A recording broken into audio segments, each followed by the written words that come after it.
Hello বন্ধুরা, welcome back to my channel, welcome back to a new blog. আশা করি তোমরা সবাই খুব ভালো আছো। আর এই যে সকাল থেকে বৃষ্টি শুরু হয়েছে, সেই বৃষ্টিতে হ্যাঁ আমরা ঘরে আছি, আমাদের ওয়েদারটা রোম্যান্টিক লাগবে, ভালো লাগবে, কিন্তু যারা বাইরে কাজ করে বা যারা বাইরে থাকে তাদের জন্য হয়তো এই জিনিসটা ভালো লাগছে না। সারাদিন সকাল থেকে বৃষ্টি, তো বাদ দাও, বর্ষাকালে তো বৃষ্টি হবেই, আমাদের হাতে নেই।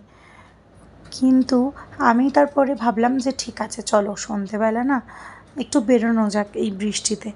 তো হাঁটতে হাঁটতে বাড়িতে ছাতা নিয়ে বেরোলাম, কিন্তু বেরোতে গিয়ে তো পুরোই ভিজে গেছিলাম, সেটা বাদ দাও। আর গেলাম হচ্ছে একটু চা খেলাম কালিন্দিতে গিয়ে। মেনলি গেছিলাম বিরিয়ানি নিতে, কারণ আমার শরীরটা খুব খারাপ লাগছিলো, তো রাত্রিবেলা রান্না করার ইচ্ছা ছিল না। তাই ভাবলাম বৃষ্টিতে একটু বিরিয়ানি তাহলে নিয়ে আসি গিয়ে। তো আমাদের কালিন্দিতে জাফরান বিরিয়ানি, ওখান থেকে এক বিরিয়ানি নিলাম।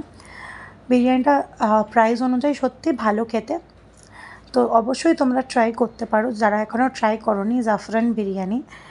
দেখা হচ্ছে তোমাদের সাথে অন্য একটা এরকমই ভিডিও, ততক্ষণ লাইক কমেন্ট শেয়ার করে দিও।